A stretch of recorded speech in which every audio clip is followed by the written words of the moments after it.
মুহাম্মদুর রাসূলুল্লাহ সাল্লাল্লাহু আলাইহি ওয়াসাল্লামকে একজন জিজ্ঞেস করেছেন, হুজুর আপনি নবী হইলেন কবে? রাসূল বলেছেন, কুনতু নাবিয়্যান ওয়াল আদামু বাইনাল মা'i ওয়াত তিন। আমি তখনও নবী ছিলাম যখন আদম আলাইহিস সালাম পানি আর মাটিতে মিশ্রিত অবস্থায় ছিল। জিবরাইল আমিন এসে একদিন রাসূলকে জিজ্ঞেস করতেছেন, হুজুর আপনার বয়স কত? রাসূলুল্লাহ সাল্লাল্লাহু আলাইহি ওয়াসাল্লাম জিবরাইলকে জিজ্ঞেস করতেছে, জিবরাইল আমার বয়স পরে বলবো, আগে বলো তোমার বয়স কত? কিছু আছে কিছু, আগে বলো তোমার বয়স কত? জিবরাইল আমিন কো, হুজুর আমার ডেট অফ বার্থ জানা নাই। বুঝেন নাই? ডেট অফ বার্থ আমার জানা নাই, তবে একটা ঘটনা যদি আপনার কাছে বলি, এটা দিয়ে হিসাব করে আপনি আমার বয়স কত এটা বের করতে পারবেন। আপনারা কাহিল হয়ে গেছেন মনে হয়, কথা শুনতেছেন? জিবরাইল বলতেছে, হুজুর একটা ঘটনা বললে আপনি হিসাব করে তারপর আমার বয়সটা বের করতে পারবেন। যখন এই কথা বলছেন, রাসূল বলে, কি ঘটনা? বল, হুজুর আমাকে যখন আল্লাহ সৃষ্টি করেছেন তখন আমি আরশের নিকটে দেখতাম একটা তারা উঠতো, একবার উঠলে ৭০,০০০ বছর থাকতো। কয় বছর? ৭০,০০০ বছর। এরপরে যখন অস্ত যাইতো ৭০,০০০ বছর পর্যন্ত চলে যেত, আবার যখন উঠতো ৭০,০০০ বছর থাকতো। একবার উঠলে ৭০,০০০, অস্ত গেলে ৭০,০০০। এইভাবে তারাটা উঠতে আর অস্ত যাইতে আমি ৭২,০০০ বার দেখছি।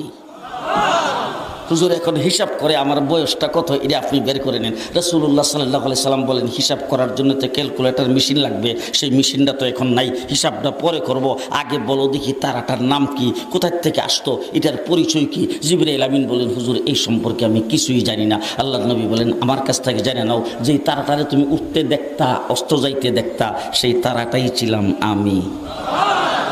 এখন তুমি হিসাব করে বের করো আমার বয়স কত। রাসূল বলছেন, আউয়ালু মা খালাকাল্লাহু নূরি, আর এক রাওয়ায়াতে বলছেন, আউয়ালু মা খালাকাল্লাহু রূহি, আল্লাহ পাক সর্বপ্রথম আমার নূরকে তৈরি করেছেন।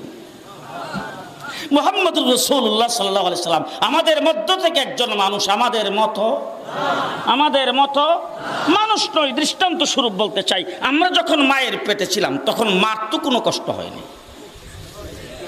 জি, আপনার ছেলের বউর ঘরে যখন বাচ্চা হয় তখন তো বউর মা কোনো কষ্ট হয় না। আপনার মেয়ের ঘরে যখন নাতি নাতকর হয় তখন তো মেয়ের কোনো কষ্ট হয় না।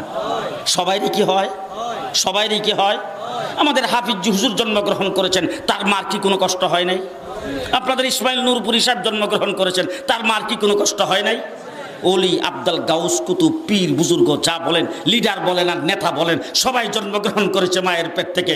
মার কষ্ট হয়েছে, 10 মাস পর্যন্ত মা ঠিক মতন খাইতে পারে নাই, ঠিক মতন ঘুমাইতে পারে নাই, খাইলেই বমি করে দিয়েছেন, বারবার ডাক্তারের কাছে যাইতে হয়েছে। একবার রাত্রের বেলা উঠে দাঁড়ায় রয়েছে, কতক্ষণ বসে থাকে, কতক্ষণ শুয়ে থাকে।